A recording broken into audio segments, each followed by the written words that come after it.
Hey guys, welcome to my channel. तो guys, आज हम जो टॉपिक पढ़ने जा रहे हैं वो है जेनेटिक्स के कुछ वेरी शॉर्ट क्वेश्चन आंसर्स। तो guys, very short question answer मैं इसलिए अपने मोस्ट ऑफ द वीडियोस आपने मेरे देखे होंगे जिसमें मैं वेरी शॉर्ट क्वेश्चन आंसर्स बताती हूँ, तो मैं इसलिए वो क्वेश्चन आंसर्स दिखाती हूँ, क्योंकि वो क्या होता है कि अगर आपने चैप्टर अच्छे से नहीं पढ़ा या आपसे कोई भी चीज़ मिस हो जाती है तो वेरी शॉर्ट क्वेश्चन आंसर्स की हेल्प से आपको वो चीज़ अच्छे से समझ में आ जाती है और आपको आइडिया हो जाता है कि क्वेश्चन किस तरह से आ सकते हैं, कि किस तरह से मुझसे क्वेश्चन पूछे जा सकते हैं पेपर में। तो ये मतलब ये इंपॉर्टेंस होती है वेरी शॉर्ट क्वेश्चन आंसर की, उसको कभी भी आप मिस मत कीजिए। वेरी शॉर्ट क्वेश्चन आंसर, आप कोई भी सब्जेक्ट हो, कोई भी लेसन हो, आप वेरी शॉर्ट क्वेश्चन आंसर ज़रूर पढ़िए। Okay, so let's get started. Question first is define the term genetics. तो the branch of biology which deals with the study of heredity and variation is called genetics. Second question is who coined the term gene?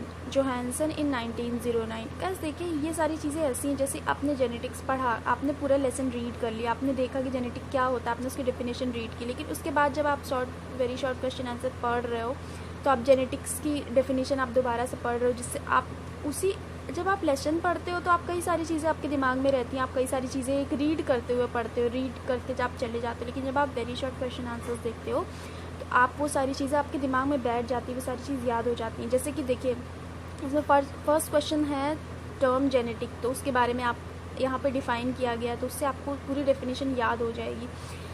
Second question में पूछा गया है कि gene term किसने coin किया था, किसने दिया था ये टर्म, तो ये टर्म दिया था जोहानसन in 1909 में।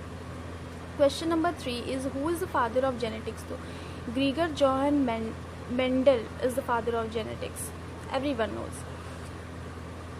What is a hybrid? The product of a hybridization process which is heterogeneous and mixture of both genetically dissimilar parents are called hybrid. Next question is what is meant by genotype? So the genetic constitution of an organism is called genotype. Next question is what is meant by phenotype? So the observable or external morphological characteristic features of an organism constitute phenotype. Next question is who discovered Mendel's law of heredity? So Hugo de Vries, Carl Correns and Tschermak, इन लोगों ने दिया था Mendel's के जो law थे heredity के, उसको रीडिस्कवर्ड किया था उन्होंने, मॉडिफाई किया था या फिर से डिस्कवर्ड किया था उन्होंने, वो थे ये 3 लोग। नेक्स्ट क्वेश्चन है डिफाइन अ जीन पूल। तो the aggregate of all the genes and their alleles present in an interbreeding population is known as gene pool. ये हो गया जीन पूल की डेफिनेशन। जो नेक्स्ट क्वेश्चन है हमारे वो है जीनोम।